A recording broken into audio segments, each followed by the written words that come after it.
నమస్తే. ప్రతి నెల చాలా చక్కగా మనమందరం గూడా ఎంతో ఉత్సాహంగా, ఆహ్లాదంగా మన రాశి ఫలాలు చెప్పుకుంటూ ఉంటాం. సాధ్యమైనంత వరకు కూడా నేను చాలా మీ అందరికీ కూడా ఇంపార్టెంట్ ఇన్ఫర్మేషన్ మీకెక్కడి వరకు అవసరమో అక్కడి వరకే ఇవ్వడానికి ప్రయత్నిస్తాను. సో, మేషరాశి నుండి మీన రాశి వరకు మార్చి నెలలో రాశి ఫలాలు ఏ రకంగా ఉండబోతున్నాయనేది మనం ఈ వీడియోలో తెలుసుకుందాం. మార్చి నెలలో మనకి కొన్ని అద్భుతమైన బ్యూటిఫుల్ ట్రాన్సిట్స్ అనేవి జరగబోతున్నాయి. ప్రతి నెల జరుగుతూనే ఉంటాయి. పెద్ద విశేషం ఏం కాదు. రవి ప్రతి నెల రవి రవి యొక్క సంక్రమణ ఉంటూనే ఉంటుంది. అది మనందరికీ తెలిసిందే. చంద్రుడు ప్రతి నెల ప్రతిరోజు ప్రతి 2.5 రోజులకి మారిపోతూ ఉంటారు రాశి. రవి ప్రస్తుతానికి కుంభరాశిలో ఉంటూ మీన రాశికి మార్చి 15, 16 ఆ 2 డేట్స్ లో ఆయన ముందుకు వెళ్ళిపోతూ ఉంటారు. మీన రాశికి ఆయన వెళ్ళడం జరుగుతుంది. శుక్ర భగవానుడు మార్చి 2వ తారీఖు మీన రాశికి వెళ్ళడం జరుగుతుంది ఆయనదైన ఉచ్చస్థితికి. మార్చి 26వ తారీఖు అదే శుక్రుడు మళ్ళీ మేషరాశికి వెళ్ళిపోతారు. చిన్న ట్రాన్సిట్ అయింది. తర్వాత కుజ భగవానుడు ఫిబ్రవరి 23 అంటే ఇవాళ 24 అండి మేము ఈ వీడియో చేస్తున్న రోజు. సో నిన్నటి రోజు ఆయన కుంభానికి వచ్చేసారు. సో ఆయనకి ఎటువంటి ట్రాన్సిట్ ఉండదు. అండ్ మెర్క్యూరీ బుధ భగవానుడు రెట్రోగేడ్ మోషన్ లో ఫిబ్రవరి 26వ తారీఖు రెట్రోగేడ్ అవుతున్నారు. ఆల్మోస్ట్ ఒక 21 డేస్ కి మార్చి 20, 19, 20 ఆ తేదీ వరకు కూడా. సో ఇక్కడ ఈ పర్టిక్యులర్ గ్రహాలన్నిటినీ కూడా మనం దృష్టిలో ఉంచుకుని మేషరాశి నుండి మీన రాశి వరకు మార్చి నెలలో ఎటువంటి ఫలితాలు ఉండబోతున్నాయి అనేది మనం అందరం చక్కగా తెలుసుకుందాం. ఎప్పుడూ కూడా మనం ప్రతి వీడియోలో ప్రతి రాశి యొక్క ఫలాలు మనం ఏ రకంగా తెలుసుకుంటాము అనుకుంటే మేషరాశికి మనము మేషరాశి నుండి మీన రాశి వరకు కూడా మనం first health, self individuality, personality, మన ఇండివిజువల్ క్యారెక్టరిస్టిక్ హెల్త్, తర్వాత ఎడ్యుకేషన్ అండ్ లవ్ అంటే మన చదువు, విద్య, స్కిల్ సెట్ అండ్ మన ప్రేమ పూరితమైన మన బంధాలు. లవ్ అనగానే మనం ఎక్కడికి వెళ్ళిపోక్కర్లేదు. ఏ వయసులో ఉన్న వాళ్ళైనా సరే, చిన్న పిల్లలకి హార్ట్ చక్ర ఉండదు, పెద్దవాళ్ళకు ఉంటుంది.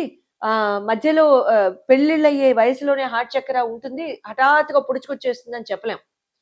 పిల్లలు చూపించే ఎఫెక్షన్ తో పోలిస్తే మన పెద్దవాళ్ళు చూపించే ఎఫెక్షన్ దేనికి పనికిరాదు, అంతే కదా. So every human being is blessed with 7 chakras in the body. Base చక్ర నుంచి సహస్రార చక్ర వరకు ఈ 7 చక్రాలు యాక్టివేట్ అయ్యి ఉండడం చాలా ఇంపార్టెంట్. ఏ ఒక్క చక్రమైనా సరే యాక్టివేట్ అవ్వకుండా గనక ఉన్నట్లయితే ఖచ్చితంగా శరీరంలో డిస్బ్యాలెన్స్, ఇంబ్యాలెన్స్ వచ్చి మనకి ఈ శారీరక సుస్థి ఏర్పడడం అనేది జరగడానికి అవకాశాలు ఉంటాయి. నెక్స్ట్ మనము ఇక్కడ ఈ ఇంబ్యాలెన్స్ లో ఈ హ్యూమన్ బాడీ బయలాజికల్ ఇంబ్యాలెన్స్ కనుక మనం మాట్లాడుకుంటున్నట్లయితే ఈ పర్టిక్యులర్ ఈ ఇంబ్యాలెన్సెస్ లో కానివ్వండి, లేకపోతే ఏదైనా మనం సాధించేటప్పుడు కానివ్వండి, లేదన్నా మనం ఏదైనా మనం ఒక ప్యాషన్ ఉంది, ఒక ఆబ్జెక్టివ్ ఉంది లైఫ్ లో, దానికోసం కష్టపడుతున్నాము, అది సాధిద్దాం అనుకుంటున్నాము అనుకున్నప్పుడు కూడా కానీ మనకు నెసెసరీ డ్రైవ్ ఉండదు, నెసెసరీ ప్యాషన్ ఉండదు. అబ్బా దీంతో మనం చేద్దాం, ఈ పర్టిక్యులర్ ప్యాషన్ తో మనం ముందుకెళ్దాం అనే డ్రైవ్ మాత్రం మనకి ఉండడం స్వతహా తగ్గిపోతూ ఉంటుందన్నమాట. సో కాబట్టి ఈ పర్టిక్యులర్ హార్ట్ చక్రాన్ని రూల్ చేసే సెల్ఫ్ ఇండివిజువల్ పర్సనాలిటీని మనం ప్రతి రాశికి మనం చెప్పుకుంటాం. నెక్స్ట్ ఎడ్యుకేషన్ అండ్ లవ్, తర్వాత మ్యారేజ్ హౌస్ చెప్పుకుంటాం పెళ్ళిళ్ళు అయిన వాళ్ళకి, అవని వాళ్ళకి ఒకవేళ చూసుకుంటుంటే సరే లేకపోతే not applicable. Career and business జనరల్గా చూసుకుంటాం. ఈ అంశాలు మెయిన్గా ప్రతి జీవికి ఉండే ఈ మెయిన్ డిపార్ట్మెంట్స్ ఏవైతే ఉన్నాయో అవి కవర్ చేసుకుంటూ వెళ్ళిపోదాం. ధనుసు రాశి వారికి మార్చి నెలలో ఎంత చక్కగా మరుపురాని నెలగా మారిపోతుంది అనేది, లేదా మరుపురాని నెలగా మనం చేసేసుకుంటాం అనేది తెలిసేసుకుందామా మరి? రండి. ధనుసు రాశి వారికి మీ రాశి యొక్క లార్డ్ వచ్చేసి గురు భగవానుడు మీ రాశ్యాధిపతి మార్చి 11వ తారీఖు మార్గి అవుతున్నారు. ఇంకే ధనుసు వాళ్ళని పట్టుకోగలమా మరి? చూద్దాం. అయితే ఇక్కడ గత 4 నెలలుగా జీవితం కాస్త స్తంభించినట్టు, కాస్త ఏమీ కదలనట్టు, డెసిషన్ తీసుకోలేకపోవడం, ఒక ఆలోచన విధానానికి రావడం లాంటివి ఇక్కడ మనకి ఇక్కడ లోపించి ఉన్నట్లుగా ధనుసు వాళ్ళకి కనిపించి ఉండొచ్చు. మార్చి 11 నుంచి మీకు ఫాస్ట్గా లైఫ్ మూవ్ అవ్వడం, అచీవ్మెంట్ ఓరియంటేషన్తో, ఆబ్జెక్టివ్తో మూవ్ అవ్వడం లాంటివి ఇక్కడ మీరు చూస్తూ ఉంటారనమాట. ధనుసు వాళ్ళకి ఇక్కడ హెల్త్ అండ్ ఇండివిడ్యువల్ పర్సనాలిటీ పరంగా కనుక చూసుకున్నట్లయితే మీకు ఏ రకంగా ఉంటుంది అంటే అసలే భోజన ప్రియులు ధనుసు వాళ్ళు. భోజనం వండడం, పెట్టడం, తినడం 3 ఇష్టం. తినిపించడం కూడా 4 ఇష్టం ధనుసు వాళ్ళకి. అవునా? చకా రాసేయాలి కమెంట్లో బద్దకించకుండా. అయితే ధనుసు వాళ్ళందరికీ కూడా చాలా చక్కగా ఆహారాన్ని ఎక్కువగా సేవించడం ఇక్కడ ఎక్కువగా జరుగుతూ ఉంటుంది. శ్రద్ధతో సేవించడం, భోజన పదార్థాల్లో ఎక్కువగా వేస్టేజ్ లేకుండా చాలా చక్కగా ఇంట్రెస్ట్గా ఆసక్తితో చాలా చక్కగా 4 రకాలు వండుకుని చక్కగా తినే. ఒకటండి, డబ్బుందా లేదా పక్కన పెట్టేసేస్తే మీరు ఎంత ఆహ్లాదంగా చక్కగా మనస్ఫూర్తిగా మీరు భోంచేస్తున్నారు అనేది ఇంపార్టెంట్. అంతే కదా? అది మీకు వంట పడుతుంది. అయితే ఇక్కడ ఒబెసిటీ పెంచుకోకుండా, ఒబెసిటీ పెరగకుండా ఉండేటట్టుగా చూసుకోండి. శుభం జరుగుతూ ఉంటుంది. గ్యాస్ట్రిక్ రిలేటెడ్ ఇష్యూస్ నుంచి జాగ్రత్త. ఎడ్యుకేషన్ అండ్ లవ్ పరంగా కనుక చూసుకున్నట్లయితే మీకు ఇక్కడ పంచమాధిపతి కుజభగవానుడు అవుతారు కాబట్టి ఆయన తృతీయ, షష్టమ, నవమ భాగ్యస్థానాన్ని చూస్తున్నారు కాబట్టి ఇక్కడ బాగుంటుంది. అంటే వాక్స్థానం యొక్క దాటి బాగుంటుంది, స్పీడ్ ఎక్కువ ఉంటుంది, బాగుంటుంది, ధైర్యం ఎక్కువ ఉంటుంది, సాహసం ఎక్కువ ఉంటుంది, శత్రువులు బయటపడతారు. ఆ శత్రువుల్ని ఇంక చీరేసే రకానికి వెళ్ళిపోతూ ఉంటారనమాట. కుజభగవానుడు ఉన్నారు కదా, మరి ఇంకే. కాకపోతే వెళ్ళకండి, ఎందుకంటే ఎవరి కర్మ వాళ్ళది, ఎవరి పాపం వాళ్ళది. భగవంతుడు చూస్తున్నాడు. కేతు అనే గ్రహం ఉన్నాడు చూడండి, nobody is an exception. My favourite planet. ఎవ్వరూ ఎక్సెప్షన్ కాదు, అందరినీ చీల్చి చెండాడేయడమే. రైట్? సో ఆ రోజు వస్తుంది, ఆ రోజు ఖచ్చితంగా వాళ్ళే చక్కగా పాఠాలు నేర్చుకుంటారు. కాబట్టి శత్రువుల జోలికి వెళ్ళకండి. వీలుంటే వాళ్ళకి బ్లెస్సింగ్స్ ఇవ్వండి, శుభంగా ఉంటుంది. తర్వాత ఎడ్యుకేషన్ అండ్ లవ్ పరంగా కనుక చూసుకున్నట్టయితే స్కిల్ సెట్, అచీవ్మెంట్, ప్యాషన్, డ్రైవ్తో మీరు ఏదైనా నేర్చుకోవాలి, చెయ్యాలి, సాధించాలి అనుకుంటే go for it. Just don't sleep over it, don't sleep over the idea, go get it. I mean just అంటే ఏదైనా మీటింగ్స్లో ఉన్నా సరే, ఏదైనా చేయాలనుకుంటున్నా సరే, go and achieve. That is very very beautiful. ఎందుకంటే Mars is all about ideas. Mars is all about intellectual capacity. Mars is all about drive, that achievement, that beautiful passion. So అది కనుక మీరు అచీవ్ చేసినట్లయితే చాలా చాలా శుభంగా ఉంటుంది. Right? Love affair పరంగా కనుక చూసుకున్నట్లయితే ఎవరైతే you're in love and you wanting to get in to a beautiful institution of marriage పరంగా కనుక చూసుకున్నట్లయితే all the very best. I'll be so happy for you. Take your parents blessings and go head and have a beautiful married life. But at the same time ఇక్కడ మీకు ఏమవుతుంది అని కనుక చూసుకున్నట్లయితే ఇక్కడ మీకు ఇక్కడ మెర్క్యూరీ అవుతారు కాబట్టి సప్తమ స్థానాధిపతి ఆయన రెట్రోలో ఉన్నారు కాబట్టి ఇక్కడ మాటలు జరపొద్దు. మార్చి 18 నుంచి జరుపుదాం, అది మన time. At the same time పార్ట్నర్తో మీరు మాట్లాడుకోవచ్చు, అది ఇబ్బంది లేదు.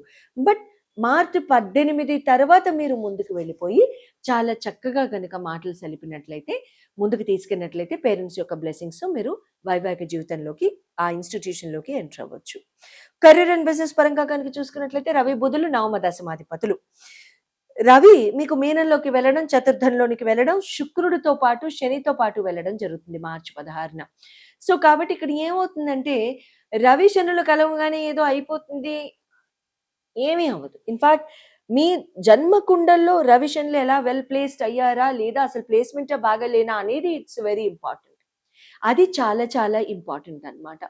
సో ఇక్కడ ఏమవుతుంది అంటే it's a very beautiful time అని చెప్పుకోవాలి. సో మీకు అడ్మినిస్ట్రేషన్ పరంగా, మేనేజ్మెంట్ పరంగా, సుపీరియర్ బాసెస్ పరంగా, సుపీరియర్ ఆఫీసర్స్ పరంగా మీకు సపోర్ట్ వస్తుంది, మాట్లాడతారు. కానీ ఇక్కడ ఒక ఎక్స్చేంజ్ ఆఫ్ ఒపీనియన్ ఉండదు అని నేను చెప్పను. Exchange of opinion will definitely be there, let it be there, that's fine. But exchange of opinion heated ఆర్గ్యుమెంట్లోకి వెళ్ళకూడదు. ఎక్స్చేంజ్ ఆఫ్ ఒపీనియన్ నేను చెప్పాను సార్ అని చెప్పేసి గట్టిగా సార్ అన్నాను కదా అని అనొద్దు. సో అటువంటి ఆర్గ్యుమెంట్స్, అటువంటి డిస్కషన్స్లోకి వెళ్ళకండి. బట్ ద సేమ్ టైం ఇక్కడ గవర్నమెంట్ ఎగ్జామ్స్ రాసే వాళ్ళకి it's going to be a very beautiful time. Medicinal కోర్సెస్కి ప్రిపేర్ అయ్యే వాళ్ళు, మెడికల్ ఫీల్డ్లో ఉండి ఆల్రెడీ మీ ప్రతిభని పెంపొందించుకోవడానికి, మీ స్కిల్ సెట్ని పెంచుకోవడానికి మీరు ట్రై చేస్తున్న వాళ్ళు ఎవరైనా సరే ఉన్నట్లయితే అటువంటి వాళ్ళందరూ కూడా చాలా చక్కగా మీకు బ్యూటిఫుల్ రిజల్ట్స్ రావడానికి సంపూర్ణ అవకాశాలు ఉంటాయి. కొత్త కొత్త బిజినెస్లు పెట్టే వాళ్ళకి చాలా చాలా బాగుంటుంది. ఎస్పెషలీ మీరు ఇంజినీరింగ్ డిపార్ట్మెంట్స్‌లో కానివ్వండి, లేదా ఇంజినీరింగ్ బిజినెసెస్‌లో ఉన్నవాళ్ళు కానివ్వండి, వర్క్‌షాప్స్‌లో బిజినెసెస్‌లో ఉన్నవాళ్ళు కానివ్వండి, మీకు చాలా favourable time. It's going to be a very favourable time. Focus and discipline చాలా చక్కగా మీరు ముందుగానే ఏర్పరచుకొని, చాలా చక్కగా మీ ప్లాన్ ఓరియంటేషన్‌తో గనుక వెళ్ళినట్లయితే చాలా శుభంగా ఉండే టైమ్ అని మీకు చెప్పుకోవాలి. సో, ఇంకెందుకు ఆలస్యం, మీరందరూ కూడా ధనుసు వాళ్ళు role up your sleeves.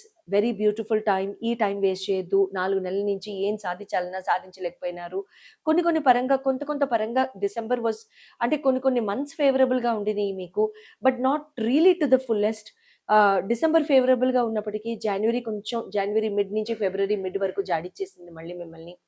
So, కాబట్టి when life has taken a toll, when life is throwing opportunities at you, grab them. Grab them, have them all by your side. All the very best. And మీరు చేసుకోవాల్సిన remedy వచ్చి గురు భగవానుడి యొక్క support కంప్లీట్‌గా తీసుకోండి. 5 గురువారాలు పూజ, 9 గురువారాలు పూజ చేసుకోవడం, పసుపు రంగు నివేదనలు ఏవైనా సరే స్వామివారికి అర్పించడం, దత్తాత్రేయ గురుమూర్తులు ఎవరికన్నా సరే అర్పించడం చేసుకుని, తర్వాత నివేదనగా మీరే ఆ ప్రసాదాన్ని పంచిపెట్టడం లాంటివి మంచి జరుగుతూ ఉంటుంది. గురు చరిత్ర చదువుకోవడం, సాయిబాబా చరిత్ర చదువుకోవడం, ఏదైనా ఒక నియమం పెట్టుకోవడం, గురువు యొక్క పాఠాలు చదువుకోవడం, వినికిడి, వాళ్ళ ప్రిన్సిపల్స్ ఫాలో అవ్వడం. It's going to be a very beautiful time. All the very best and శుభం భూయాత్.